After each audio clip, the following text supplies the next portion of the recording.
கர்த்தருடைய பரிசுத்த நாமத்திற்கு ஸ்தோத்திரம். மலர செய்கிற தேவன், இதனுடைய 7வது பகுதியை இன்னைக்கு தியானிக்க இருக்கிறோம். மலர செய்யும் தேவன். ஜெபத்தோடு இந்த செய்திக்குள்ளே கடந்துள்ளோம்.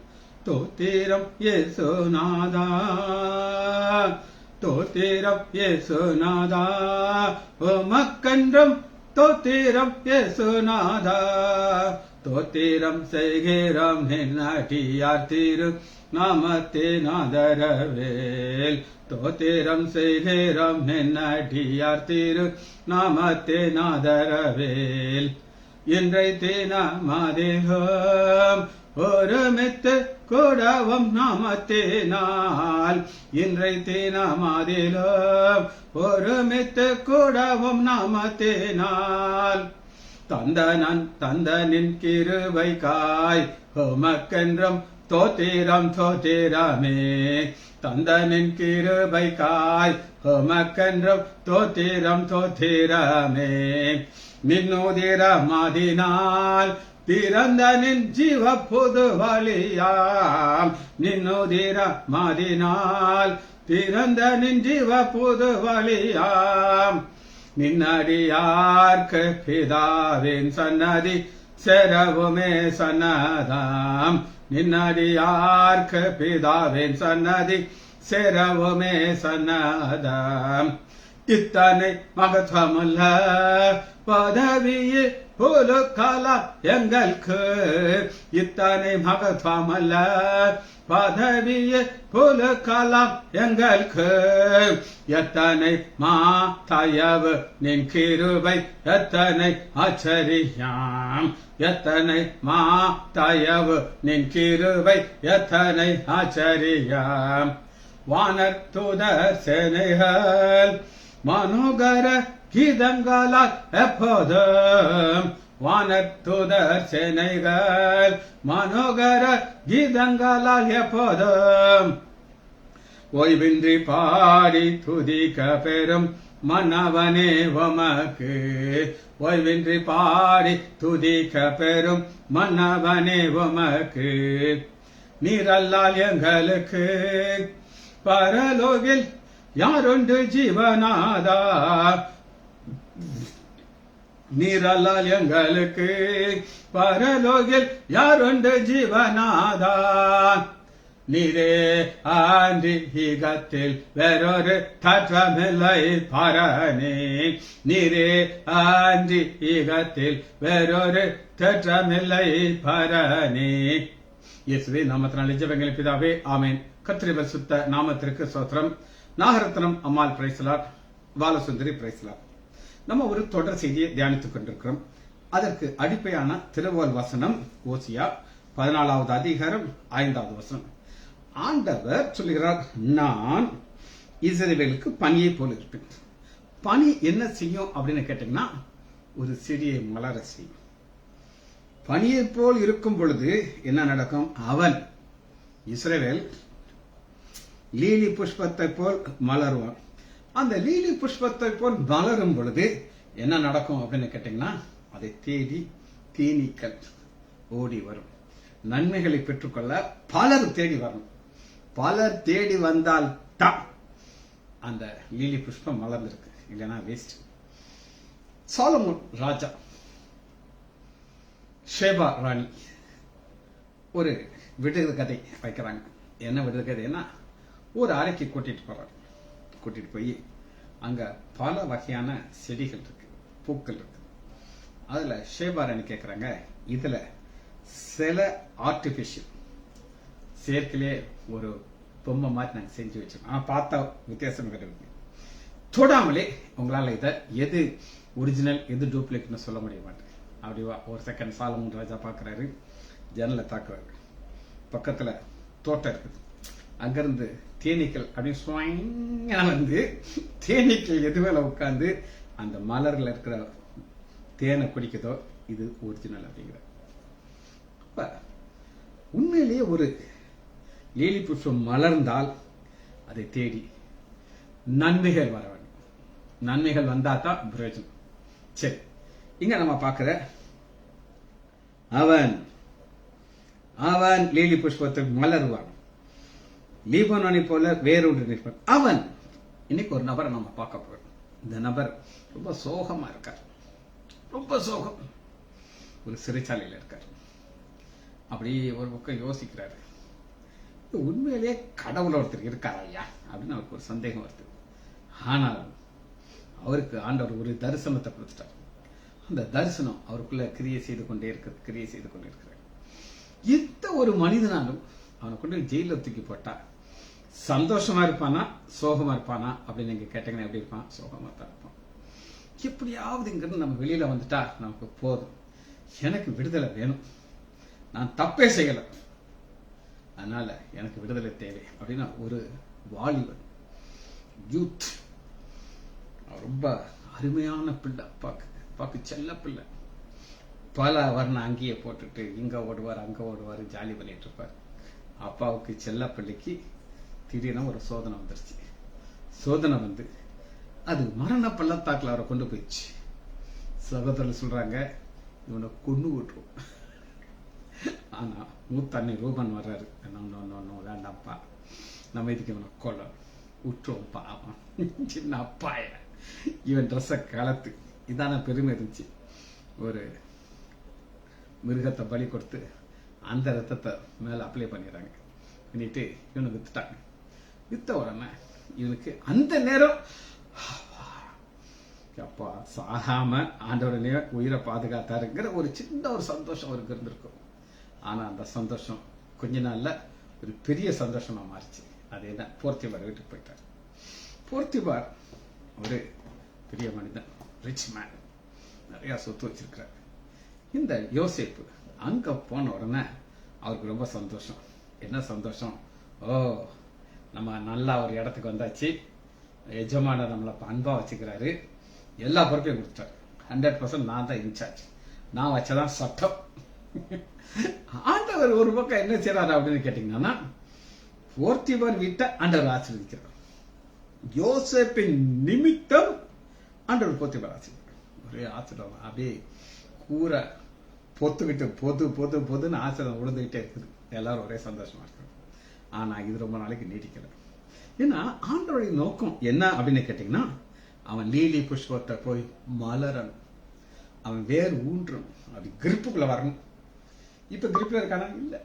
ஆனா சந்தோஷமா இருக்காரு, பிரச்சனை இல்லையா. ஆண்டவர் என் உயிரை காப்பாத்தினார். ரெண்டாவது, சாப்பாட்டுக்கு பிரச்சனை இல்லை, பெஸ்ட் ஃபுட் கிடைக்குது, எனக்கு நல்லா இருக்கேன் அப்படின்னு சொல்லி ஆண்டவர் இங்கிருந்து அவன் அசைக்கிறார். அசைச்சு சிறைச்சாலையில கொண்டு போய் போட்டார். அந்த சிறைச்சாலையில போய் போட்ட உடனே அவர் என்ன ஆகிறார் அப்படின்னு கேட்டீங்கன்னா, ஒரு பிரச்சனை கூடி கூடி கூடி என்ன நடக்குது அப்படின்னு கேட்டீங்கன்னா, வாசிப்போமா?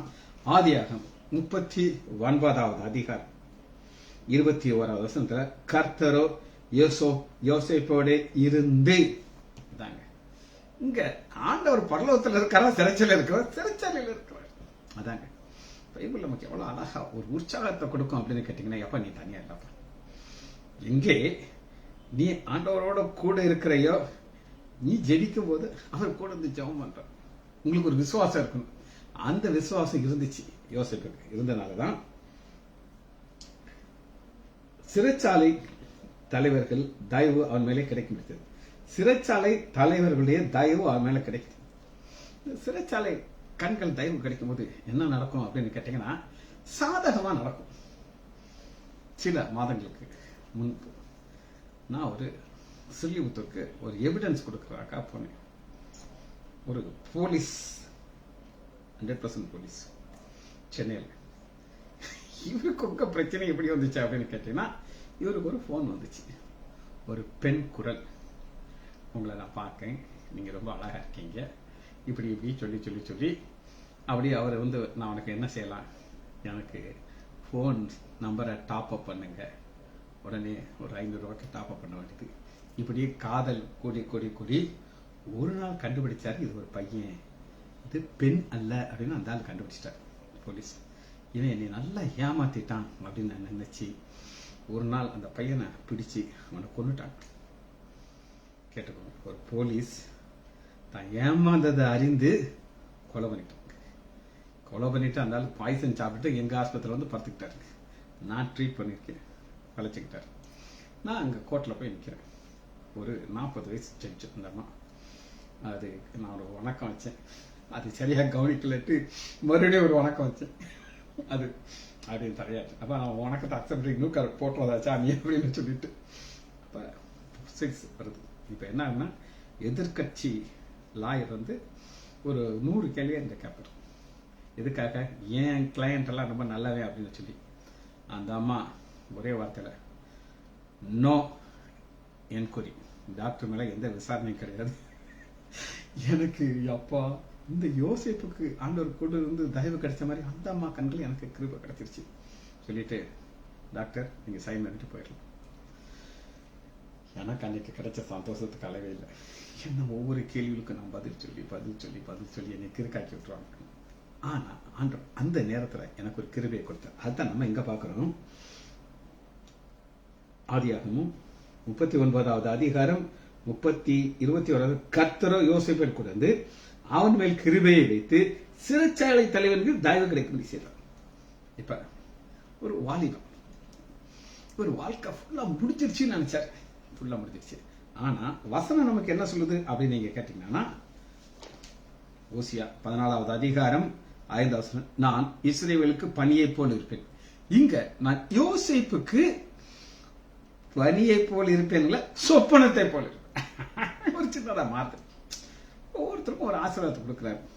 அப்ப நான் சொப்பனத்தை போல் இருப்பேன், அவன் லீலி புஷ்பத்தை போல் மலருவான், லீபனனை போல வேறு ஊன்று நிற்பான். இதுதான் நம்ம பார்க்கப்படுது. இப்ப எல்லாமே வாசல்கள் அடைக்கப்பட்டிருக்கு. இவர் எங்க இருக்காரு? சிறைச்சாலை இருக்கிறார். இப்ப ஆண்டவர் பனியை போல் இருக்கிற ஆண்டவர் ஒரு சொப்பனத்தை போல உதவி செய்யறார். ஒருத்தருக்கு ஒரு உதவி தேவை. எல்லாருக்கும் ஒரே மாதிரி இருக்காது. ஒரு சிலருக்கு பணம் தேவையா இருக்கும், ஒரு சிலருக்கு சரீர பலன் தேவையா இருக்கும், ஒரு சிலருக்கு வீட்டுல சமாதானம் தேவையா இருக்கும். ஆனா ஆண்டவர் என்ன செய்யறார் அப்படின்னு கேட்டீங்கன்னா, வாசிப்போமா 40வது அதிகாரம் 9வது வசனம். அப்பொழுது பான பாத்திர தலைவன் யோசேப்பை நோக்கி, என் சொப்பனத்திலே ஒரு திராட்சை செடியை கண்டு. இதுல இன்னும் ஒரு அருமையான காரியத்தை நீங்க பாத்தீங்கன்னா,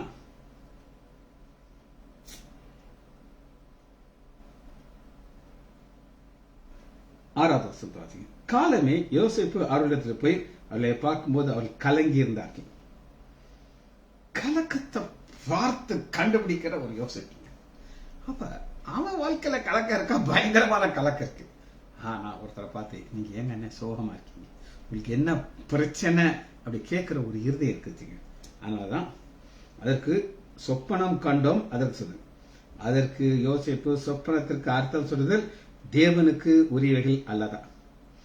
அப்ப ஆண்டவரை முன்னாடி வைக்கிற யோசேப்பு ஏன் இது கிடையாது அப்படின்னு சொல்லி. இப்ப ஆண்டவர் ஒரு பனியை போல இறங்குறவர் சொப்பனத்தை கொண்டு வருகிறார். அப்பொழுது பானபாத்திரக்காரன் யோசேப்பை நோக்கி, என் சொப்பனத்திலே ஒரு திராட்சை செடியை எனக்கு முன்பாக இருக்க கண்டேன். அந்த திராட்சை செடி 3 கொடிகள் இருந்தது. அது துளிர்க்கிறது, அது பூ பூத்தது, மலர்ந்து அதன் குலைகள் பழுத்திருந்தது. அப்ப நம்ம பார்க்கிற அதே பனி என்னெல்லாம் செய்யுமோ இங்க ஒரு தரிசனத்தின் சொப்பனத்தின் மூலமாக காட்டுகிறது. பார்வோன் பாத்திரம் என்னுடைய கையில் இருந்தது, நான் அந்த பழத்தை பறித்து கொடுத்தேன். அதுக்கு யோசேப்பு 3 கொடி 3 நாள் எல்லாம் சொல்லிட்டு ஒரு ரிக்வெஸ்ட் வைக்கிறாருங்க. என்ன ரிக்வெஸ்ட் அப்படின்னு கேட்டீங்கன்னா, 14 வசனம் இதுதான் அர்த்தம். 3 நாள் ரிலீஸ் ஆயிருவ, திரும்ப பார்வனுக்கு முன்னாடி போய் நிற்ப. அப்ப இவருக்கு மலர்றதுக்கெல்லாம் ஆசை இல்லை, வேறு ஊன்றதுக்கெல்லாம் ஆசை இல்லை, எல்லாரும் இவரை தேடி அதெல்லாம் கிடையாது. ஒரே ஒரு ஆசை என்ன அப்படின்னா, நீ வாழ்வடைந்திருக்கும் போது என்னை நினைத்து என் மேல் தயவு வைத்து. அப்பா என்ன ரிக்வெஸ்ட் பாருங்க. நம்மளா தான் நம்ம பெரியாள் கிடையாது. ஆனா அந்த நேரத்துல ஆண்டவருடைய திட்டம், எப்பா இந்த சிறைச்சாலையில இருந்து வெளியே வந்து என்னுடைய நோக்கம் கிடையாது. ஒரு நோக்கத்தை ஆண்டவர் வைத்திருக்கிறார். என்னுடைய வாழ்க்கையில எனக்கு ஆண்டவர் ஒரு நோக்கத்தை வைத்திருக்கிறார். எத்தனை பேரு ஞாயிற்றுக்கிழமை நான் கொடுத்த செய்தியை கேட்டீங்கன்னு எனக்கு தெரியாது. உறுதியா பார்த்த மாதிரியும் தெரியல, கேட்ட மாதிரியும் தெரியல. ஆனா எனக்கு அது அவ்வளவு ஆசையா நான் அதை போட்டிருக்கேன். எப்படி ஆசாப்புடைய ஜெபத்தை கேட்டு இன்னைக்கு ஆண்டவர் கிரியை செய்கிறார். ஒரு புயல் காற்று, ஹரிக்கேன், அது என்ன ஸ்பீட்ல வரும், ஆண்டவர் சுழல் காட்டிலையும் புயல் காட்டிலையும் நடந்து வர்றார். அதையும் போட்டிருக்கேன். அதை ஆசையாக ஏன் நீங்க பார்க்க மாட்டேங்கிறீங்க அப்படின்னு நீங்க கேட்டீங்கன்னா, உங்களுக்கு ஒரு பெரிய ஒரு ஆசை கிடையாது. இவருக்கு யோசிப்புக்கு என்ன ஆசை அப்படின்னு கேட்டீங்கன்னா, நான் மலரணும், எஸ்கேப் ஜெயில இருந்து, அதாவது எஸ்கேப்னா தப்பிச்சு ஓடுறது கிடையாது. நீ சொல்லணும் என் பார்வன்ட்ட அப்படின்னு சொல்லி. ஆனா நடந்தது என்ன அப்படின்னு கேட்டீங்கன்னா, கடைசி வசனத்தை பாருங்க. யோசேப்பு சொன்ன அத்தனை நடந்தது. ஆனாலும் ஒரு கொக்கி இருக்குங்க. அந்த ஆனாலும் என்ன அப்படின்னு கேட்டீங்கன்னா, பானபாத்திரக்காரன் தலைவன் யோசேப்பை நினையாமல் அவனை மறந்து விட்டான். நான் ஒரு நாள் யோசிச்சு பார்ப்பேன், இவ்வளவு லேசான காரியம் தான். நான் ஒரு சில காரியங்கள் எனக்கு என் வாழ்க்கையில இடைப்படும் பொழுது, அன்னைக்கு ஒரு நாள் 2 நாள் நான் படுக்கும்போது பல நேரங்கள் அது என்னுடைய மனதில் அது சவுண்டு போட்டுக்கிட்டே இருக்கும். அந்த நடந்த சம்பவம் திரும்ப திரும்ப திரும்ப திரும்ப வந்து கொண்டே இருக்கும். ஆனால் யோசேப்பை வெளியில அனுப்பின மறந்துட்டார். இது தேவனுடைய செயல். இது தேவனுடைய செயல் அப்படின்னு நான் உங்களுக்கு சொல்றேன். அடுத்த பேஜை நடத்துக்கோங்க. அதாவது 41வது அதிகாரம் 51வது வசனத்துல யோசேப்பு பையன் பிறந்திருக்கான். யோசேப்பு என் வருத்தம் யாவையும் என் தகப்பன் குடும்பம் அனைத்தையும் நான் மறக்கும்படி தேவன் பண்ணினார் என்று சொல்லி மூத்தவனுக்கு மனாசேர். என்ன அர்த்தம் பார்த்தீங்கன்னா, ஆண்டவர் கஷ்டத்தை மறக்க செய்யணும். நம்மளுடைய வாழ்க்கையில நான் போக முடியாது, போயிட்டு வரலாம், நான் மெசேஜ் எடுத்து போக முடியாது. இதுதான் ஆண்டவர் கொடுக்கிற ஒரு பெரிய பெரிய ஆசீர்வாதம். எப்ப எப்ப எப்ப ஆண்டவர் ஒரு ஆசீர்வாதத்தை கொடுக்கிறாரோ அந்த நேரத்துல பின்னாடி ஒரு மறக்க செய்கிற தேவன். சரி, என் வருத்தம் யாவையும் என் தகப்பன் குடும்பம் அப்பா மறக்க செய்தார், சகோதரர் மறக்க செய்தார், அவர் செய்த தீங்க மறக்க செய்தார். இது ஆண்டவருடைய ஒரு ஸ்பெஷல் பவர். அந்த பவர் தான் நம்ம அங்க பாக்குறோம், மறக்க செய்தார். சரி, சகலத்தையும் ஆண்டவர் அதன் காலத்திலே நேர்த்தியாக செய்வார். நேர்த்தியாக தி பெஸ்ட் பர்ஃபெக்டா செய்வார். அதுல சந்தேகமே கிடையாது. அது எப்படி அவர் செய்வார் அப்படின்னு நீங்க கேட்டீங்கன்னா,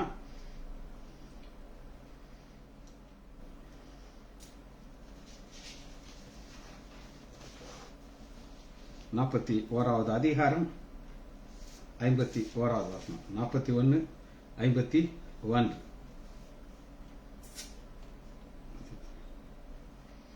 இப்ப ஆண்டவர் வெயிட் பண்றாருங்க.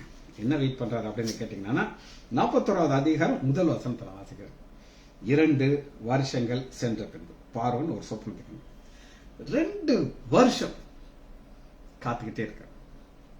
பானபாத்திரக்காரன் ராஜாட்ட சொல்லுவார், என்னைய பத்தி இன்னைக்கு ஒரு நியூஸ் வரும், என்னை உடனே கிளப்பி விட்டுருவாங்க அப்படின்னு சொல்லி. அவர் என்ன சொல்லுகிறார் அப்படிய பாயிண்டா கேட்டீங்கன்னா ரொம்ப ஆச்சரியமா இருக்கும். 40வது அதிகாரம் 15வது வசனம். நான் எபிரேயன் தேசத்திலிருந்து களவாய் கொண்டு வரப்பட்டேன். என்ன அழகா பாலிஷா சொல்லுகிறாரு, களவாய் கொண்டு வரப்பட்டேன்றா என்ன அர்த்தம் அப்படின்னு கேட்டீங்கன்னா, களவாண்ட கொண்டாட்ட. அது உண்மை கிடையாது. எங்க அண்ணன் குற்றம் சொல்லல, எங்க அண்ணன் வித்துட்டாங்கன்னு சொல்ல மாட்டேங்கிறார். என்ன அழகா அண்ணன்களை மறைக்கிறார் பார்த்தீங்களா. இது பொய் மாதிரி தெரியும், ஆனா ஒரு ஒரு ஒரு வகையான ஒரு கலரிங். இது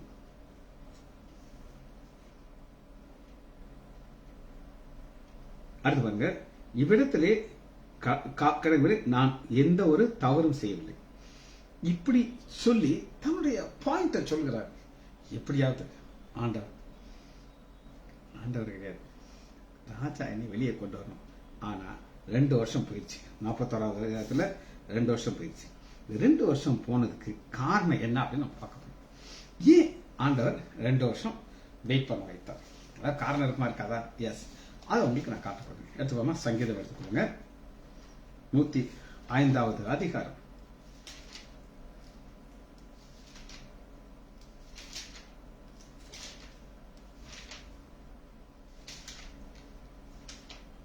சங்கீதம் 105, 19வது வசனம். கர்த்தர் சொன்ன வார்த்தை நிறைவேறும் அளவும் அவருடைய வசனம் அவனை புடமிட்டது.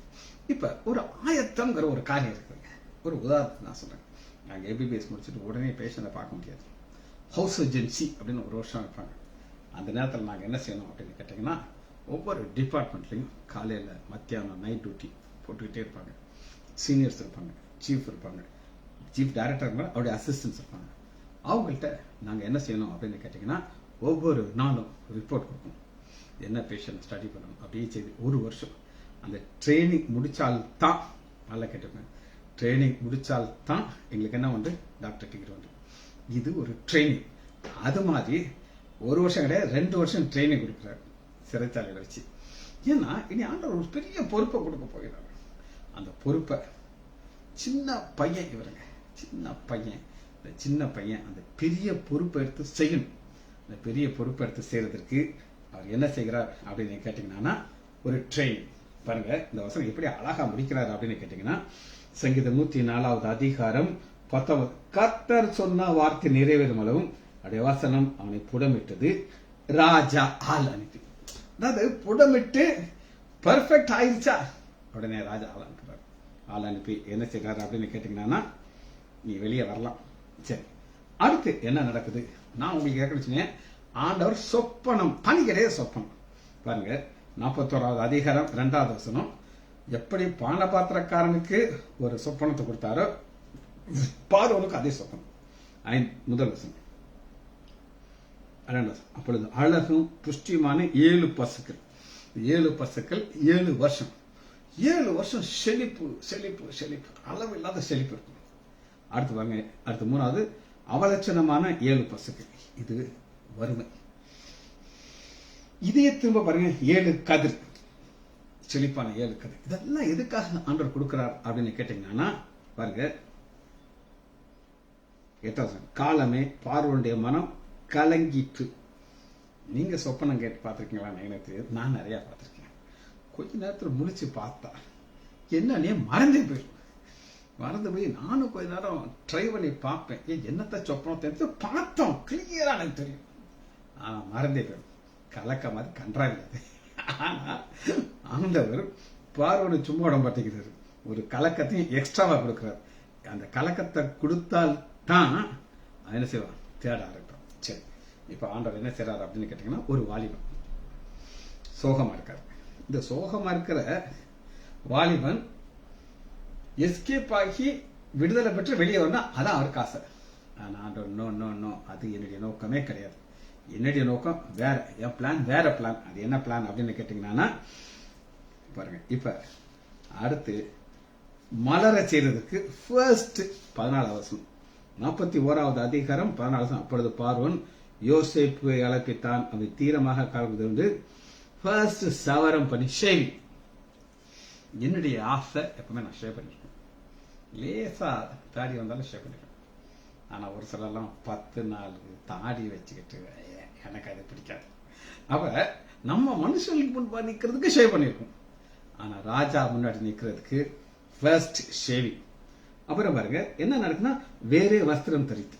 நான் என்ன நினைக்கிறேன் அப்படின்னு கேட்டீங்கன்னா, அந்த சிறைச்சாலையில நிறைய செக்ஷன்ஸ் இருக்கும். சிறைச்சாலை கைதி ட்ரெஸ் அந்த காலத்துல சினிமால எல்லாம் நான் பார்த்திருக்கேன், கட்டமா போட்டிருப்பாங்க. நீங்க பார்த்திருக்கீங்கன்னு தெரியாது, கட்டமா போட்ட சட்டை போட்டு தான் அந்த ஜெயில இருப்பாங்க. ஆனா வெளியே வர்றதுக்கு போது அவங்களுக்கு வேற ட்ரெஸ் கொடுப்பாங்க. அந்த ட்ரெஸ் ஒரு செக்ஷன்ல இருக்கும், அதுல பெஸ்ட் ஏரியா. ஏன்னா வழக்கமா அந்த ஜெயில் கைதிகளா வெளியே வீட்டுக்கு அனுப்பிடுவாங்க, போச்சாமி அப்படின்ட்டு. ஆனா ராஜ சமூகத்துக்கு வர மாட்டாங்க. ஆனா யோசேப்பு இப்ப செய்யணும், மலர போகிறார். மலர போறதுக்கு அவர் எங்க வரணும்னு சொல்லுங்க, ராஜ சமூகத்துக்கு. வேற ட்ரெஸ்னா ஸ்பெஷலான ஒரு ட்ரெஸ் போடுறாரு. போட்டுட்டு இப்ப ஆண்டவர் மலர செய்ய போகிறார். எப்படி மலர செய்ய போகிறார் அப்படின்னு கேட்டீங்கன்னா, 38வது வசனம், அப்பொழுது பார்வோன் தன் ஊழியக்காரரை நோக்கி, தேவ ஆவியை பெற்ற இந்த மனுஷன், தேவ ஆவியை பெற்ற இந்த மனுஷன் என்ன அர்த்தம் அப்படின்னு கேட்டீங்கன்னா, தேவனுடைய ஆவியை ஒரு மனுஷன் பெற்றானா எப்படி இருக்கும்? இது மனுஷன் பார்க்கல, ராஜா பார்த்து சொல்றாரு, இப்படி ஒரு ஐடியா கொடுத்திருக்கானே ஐயா, அவன் நீதான் லைக் ஐடியா மட்டும் கொடுத்தல, இதை செய்ய அப்படிங்கிறாரு. அப்ப பின்பு பார்வோன் யோசேப்பை நோக்கி, தேவன் எல்லாம் வெளிப்படுத்தினதை இந்த ஞானம்லாம் வேற இருந்து, நீ என் அரண்மனைக்கு அதிகாரி ஆயிட்டோம். இப்பதான் அந்த லீலை பிரச்சனம் மலருதுங்க. இவ்வளவு நாள் சிறைச்சாலையில் இருந்துச்சு. அது அங்கேயே செத்து போயிடணுங்கிறது சாத்தானுடைய நோக்கம். ஆனா இன்னும் நான் உனக்கு ஒரு தரிசனம் கொடுத்துருக்கேன். அது உனக்குள்ள என்ன செய்யணும்? கிரியை செய்து கொண்டே இருக்கணும், கிரியை செய்து கொண்டே இருக்கணும், கிரியை செய்து கொண்டே இருக்கணும். அது மலரணும். மலர்ந்து அதுல இருந்து என்ன வரணும்? வாசனை வீசணும். இந்த வாசனை வீசி அது எப்படி தேனீக்கள் எல்லாம் வரமோ அதுபோல யார் வரணும் அப்படின்னு கேட்டீங்கன்னா, எகிப்திலே தானியம் இருக்குன்னு சொல்லி அவருடைய சகோதரர்கள்லாம் வர்றாங்க. ஆண்டவர் பாருங்க எவ்வளவு அருமையான ஆண்டவர்னா, வேர் ஊன்ற வைக்கிறார். ரூட். ராஜா சொல்றாரு, சிங்காசனத்துல பேர்க்கா மாத்திரம் நாம்கா வாஸ் அப்படின்னு சொல்லி ஹிந்தியில ஒரு வார்த்தை சொல்லுவாங்க. நாம்கா வாஸ் அப்படின்னு என்னன்னா, சும்மா பேருக்கு தான் இவன் ராஜா, மற்றபடி எல்லாம் அந்த மந்திரி தான் எல்லாம் செய்வாங்க. அது அரசியல சொல்லும்போது அப்படி சொல்லுவாங்க. ஆனா இங்க நம்ம பாக்குறோம், தேசம் முழுமைக்கும் நான் உன்னை அதிகாரியாக்கினேன். முத்திரமோதத்தை கலத்தி போட்டார். அடுத்து பாருங்க 43 தன்னுடைய 2ஆம் ரதத்திலே அவனை ஏற்றி தெண்டலிட்டு பணியுங்கள், அதாவது முழங்கால் போட்டு பணியுங்கள். இதாங்க ஆண்டவருடைய ஒரு பணி சொப்பனத்தின் மூலமாகுது. தொண்டல்னானது நீ அப்படியே குப்பரை கடந்து என்ன செய்யணும். பின்பு பார்வோன் யோசேப்பை நோக்கி, நான் பார்வோன், ஆனால் எகிப்து தேசத்தில் உள்ள உன் உத்தரவு இல்லாம ஒருத்தர் நாயக்கூடாது. உன் வாயிலிருந்து வரதான் ஃபைனல், வேற ஆப்ஷனே கிடையாது. இப்ப யாரெல்லாம் வர்றா அப்படின்னு சகோதரர்லாம் வர்றாங்க. வந்து அவங்க வந்து பணிந்து கொள்றாங்க. அவங்களுக்கு தெரியாது இது யோசேப்புன்னு தெரியாது. அந்த மாதிரி ஆண்டவன் சிலர் கொண்டு வருகிறார். கொண்டு வந்து கொண்டு வந்து கொண்டு வந்து தன் பிள்ளையை உயர்த்தி மகிழ்கிறாங்க. Is happy happy happy happy. அந்த அளவு மகிழ்ச்சி எப்ப கிடைக்கும் அப்படின்னு கேட்டீங்கன்னா, தேவனுடைய சித்தம் காட்ஸ் பிளானுக்குள்ள இருந்தா தான் கிடைக்கும், இல்லைன்னா கிடைக்காது. நம்முடைய ஆண்டோடைய வல்லமை என்னன்னா நான் உங்களுக்கு காட்டுறேன்.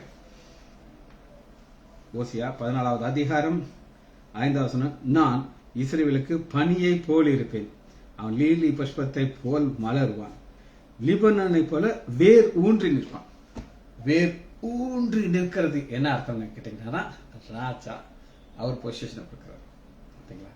சிறைச்சாலையில் இருக்கும்போது யோசேப்புடைய வாழ்க்கை எப்படி இருந்திருக்கும் பாருங்க. விலங்கு போட்டு அவங்க வாழ்க்கைய கடினமாண்டவர் ஆக்குறாரு. ஒரு ப்ராசஸ் இன்னைக்கு உங்களுக்கும் எனக்கும் தேவைங்க. ஆண்டவர் ஒரு திட்டம் வச்சிருக்கிறார், டைமிங் வச்சிருக்கிறார். சகலத்தையும் அதன் அதன் காலத்திலே நேர்த்தியை செய்வார். என் வாழ்க்கையில செய்வார். நான் எப்பவுமே ஒரு டைம் டேபிள் ஆண்டவர் போட்டு வச்சிருப்பேன். இந்த டைம் டேபிள் அப்படி டிக் அடிச்சுட்டே இருப்பேன். டாக் டாக் டாக் டாக் டாக். இந்த வருஷம் வந்துச்சு இந்த ஆசிரியர், இந்த வருஷம் வந்துச்சு இந்த ஆசிரியர். ஒரு சாட்சியை நான் சொல்லி உங்களுக்கு முடிக்க போயிட்டேன். என்னுடைய மகள், அது என்னுடைய மருமகளுக்கும் அவங்க அண்ணனுக்கும் சொத்து பிரிக்க வேண்டியிருந்துச்சு. 2 பேருமே வெரி எஃபிஷியன்ட். சொத்து பிரிக்கும்போது நிறைய பிரச்சனைகள். என் மாப்பிள்ளை எனக்கு இந்த பிளான்ட் வேணுங்கிறாரு, அவர் எனக்கு இது வேணுங்கிறாரு. நாங்கள் ஜெபம் பண்ணிட்டே இருந்தோம். ஆண்டவர் எவ்வளோ நல்ல ஆண்டவர்னா, என் மாப்பிள்ளை அவர் எந்த தொழில் செய்தாரோ அதை கொடுத்துட்டார். மாத்திரமல்ல, அவங்க அண்ணன் ஒரு தொழில் செஞ்சுட்டு இருந்தார், போசோ அப்படின்ட்டு. அவரால் அதை ரன் பண்ண முடியல, அது நிறைய சிக்கல்கள் இருந்துச்சு. அதனால அவர் ஒரு மாதிரி அதை சொல்றது ஒரு ஒரு ஃபெயிலியர் ப்ராஜெக்ட் அவரால் நடத்த முடியாமல் முழிச்சுக்கிட்டு இருந்தார். அதை தூக்கி என் மாப்பிள்ளை கொடுத்துட்டேன். என் மாப்பிள்ளைக்கு ஒரு லாட்ரி அடிச்ச மாதிரி ஆகிப்போச்சு. கேட்காமலே எங்கள் அன்னைக்கு தான் கொடுத்துட்டாரு அப்படின்னு சொல்லி அவர் அந்த கையெழுத்து போட்டவரை நாங்களாம் ஜோம் பண்ணிட்டு இருந்தோம். ஒரு நாள் அவராக வர்றாரு, ரிஜிஸ்டர் ஆஃபீஸில் போய் எல்லாத்தையும் கையெழுத்து போட்டு கொடுத்து போயிட்டார். காரணம் மலர செய்கிற தேவன். ஜெபிச்சு முடிப்போமா? மகா இரக்கமும் கிருபையுமுள்ள பிதாவே, துதிக்கிறோம் ஐயா. நீர் மலர செய்கிற தேவனாக இருந்து பனியை போல எங்கள் மேலே இறங்கி எங்களை ஆசீர்வதிக்கிறதுக்காக நன்றி ராஜா. பிள்ளைகள் ஒவ்வொருவரையும் என் ஆண்டவராகிய இயேசு கிறிஸ்துவின் நாமத்தினாலே ஆசீர்வதிக்கிறேன்.